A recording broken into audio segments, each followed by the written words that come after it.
As an alien here in South Korea, I use alien because I was tagged as alien when I arrived here with the ARC. It's Alien Residence Card. So, as a foreigner here in South Korea, my life span only lasts depending on the number of years left in my visa. I mean, in respect of my Korean career, of course, I want to live longer. But so for my visa now, I currently have F2 visa, and it will expire on 2027. So I only have a year and a half. Yeah, a year and a half. So I got my F2 visa back in 2024, one after graduating from college, from my MBA at Han University, and then proceeding to my current work. So I got the visa not because of my work, it's because of the points I was able to gather throughout my life here as a student and as a scholar for the Global Korea Scholarship. And as mentioned, it will be expiring in 2027. So for this topic of our weekly podcast, I want to discuss something that is very important, especially for a person like me who's already reaching the 30th year of my existence, because I'm currently 29 and next year will be 30. And once my visa expires, I'll be 31. And there are many questions that are coming into my mind, not just about life, but also my life here in South Korea. Because eventually, things will happen. I would have to find a new job, especially if I won't get renewed in my current job. That's one. And also, I would need to think about, do I need PhD? Do I need further studies? Do I need another master's? Do I need other scholarships? Do I have to study outside of South Korea? Do I want to extend my visa? So these things would come into play, especially when I start to navigate the next few years. And so as I proceed to that specific stage of my life, I want to share with you what are the things I look forward to in my life here in South Korea, the things I want to do before I reach that 2027 end of visa thing, and if there is a future from here in South Korea. So let's go. So I tried making a Notion list of what the things I want to do once this 2027 arrives. And the first in my list is actually continue my job and renew my visa. Because currently I have this job at the Korean Association, a Korean company that has projects for me to accomplish until 2029. So technically I have a lifeline until that year. And once I have my job secured, I can constantly renew my visa. That's part of the short-term residence visa of South Korean policy. And of course, if I'll be given the opportunity to constantly and continuously work, I would take it and use that as reference for my visa application.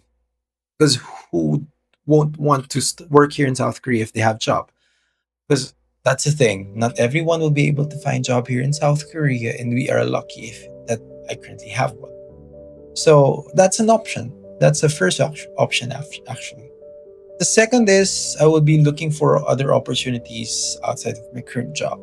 Although I'm never closing the opportunity to working to a bigger company or association, but since I started working with my current company, I tried to give my all and focus on what I can do for this association for now. But I remained my options open in order for me to be able to see what's out there. And I don't want to jump immediately. I just want to compare, see, identify what are the strengths and weaknesses of my current job. And possibly once I gain experience, expertise, and am ready to move on, I have the option to move on to another job here in South Korea. That's the second option actually. And then here comes the third option. I have this idea that I have to study PhD just because. No one's forcing me to do so. Not even my parents. They actually are against this decision. But I have this notion that I want to keep on studying. Actually, if there is a scholarship that can give me the same amount of salary I get that allows me to study, I would probably take that. Even if it's less money, I would take it. I really want to study. I mean, I think studying is my strong suit.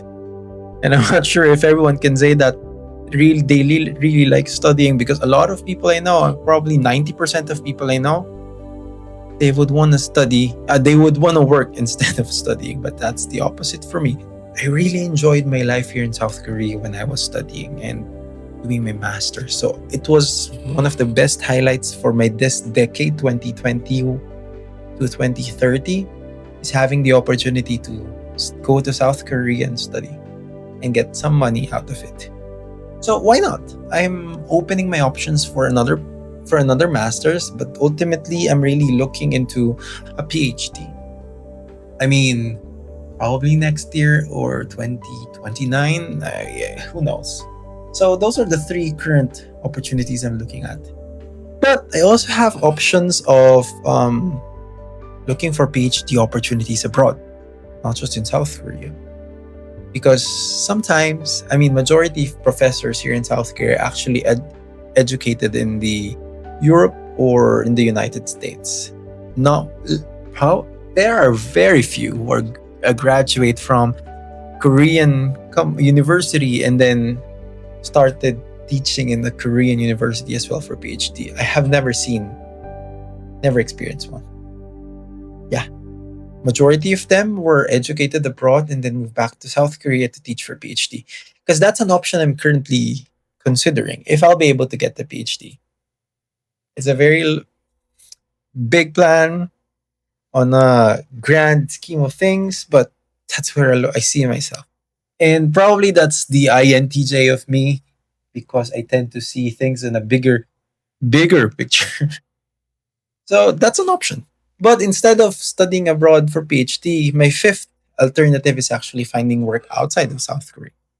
Not yet in the Philippines, because that's the sixth, but the fifth is doing work outside of South Korea, wherein I can show my expertise in project management, compliance, ISO related, or business management, business development, marketing. So these are the things I did in practice while I was working since I started working back in 2017. So that could be something that I can apply in other countries, or which they said the sixth, going back to the Philippines. It's not that I hate the Philippines. I hate the notion of going back to the Philippines. Is that it's just that I feel like I'm already outside of the small shell. And I'm finding it very difficult to go back to the small shell again once I experience the big world. Again, I think the Philippines has a lot of developing to do, catching up to do in terms of work-life balance, salary increase, visibility of people leaving with this small amount of salary. But again, me going back is also an opportunity for me to give back to the country, because I want to bring the knowledge I got from here in South Korea in the international setting and hopefully apply it in the Philippines and be the change, be the catalyst for it. That's also a good option. Although in my book, that's the sixth. And actually the seventh is, if I earn a lot of money or probably win Lotto, I would just rest and do nothing. I know everyone is really hoping for the seventh, not just for myself, but also for you. But we need to work. But imagine if you have a lot of money and you have the option to rest, travel, eat, sleep, rest, travel, eat, sleep, and repeat. Who wouldn't want that? That's a dream. So we have a lot of things to do in order to achieve that lifestyle, but that's the ultimate goal. I'm actually, is it too early for me to say? But I want to retire by 40. Like 40 years old, I'm just resting and then letting my investment savings earn me the passive income. That's my goal. Probably the last job I want to do is actually consulting, but not the hardcore big four consultancy. More of like consulting on a small scale. like probably related to what I currently do: ISO development, project management, marketing, something like that. How about you?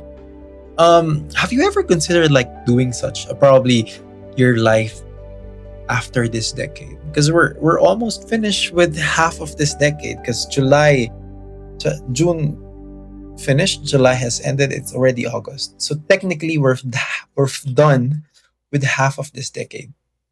Think about it.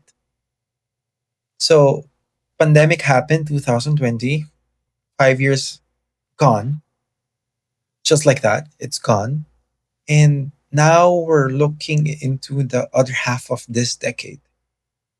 And blink few more years, we're looking on the 2030s. Scary, right?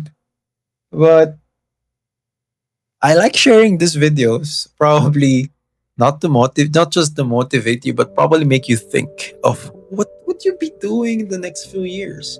Because like my visa, it's expiring. Some of our aspirations, some of our goals are actually being replaced with new goals, be replaced, have their own deadlines. And we have to constantly work or probably strive in order to achieve these goals. Because also, in the end of the day, some of our goals are not just for ourselves. I mean, I can say confidently say, all of my goals are not just for myself. Because we always carry a portion of for our family, for our friends, for our loved ones, and hopefully for our country. We also have that sense of giving back. And this is a spontaneous podcast for our weekly just in time for chat. Because I also get nervous, anxious, and probably stressed. But you know what's really making me feel motivated is that I was able to push through in the first half of this decade with a lot of things that I have to be thankful for. I was able to bring my family here in South Korea. I was able to let them experience some of the things that they haven't experienced in the past. My parents were able to see snow, experience snow in their 60 years of life. They were able to enjoy snow. That's one of my highlights for last year, topping my graduation as summa cum laude. Bringing my sister and my brother here in South Korea, letting them experience what I constantly experience, and a lot of things. The blessings. I started my year in 2020 as a GKS scholar. Though it was not a good year for everyone due to the pandemic, but we were able to bounce back. And again, we're looking at the second half of this decade. And my parting words for this weekly podcast would be related to there are things we have to do in order to make our future better. There are things that we have to constantly work on to improve our future life.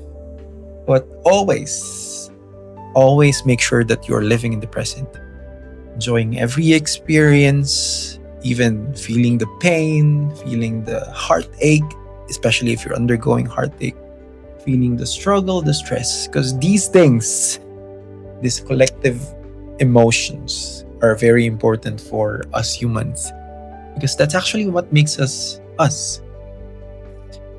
I know this weekly podcast turned out to be spontaneous but deep, but I hope to see you on my next podcast and be back for our chat next week.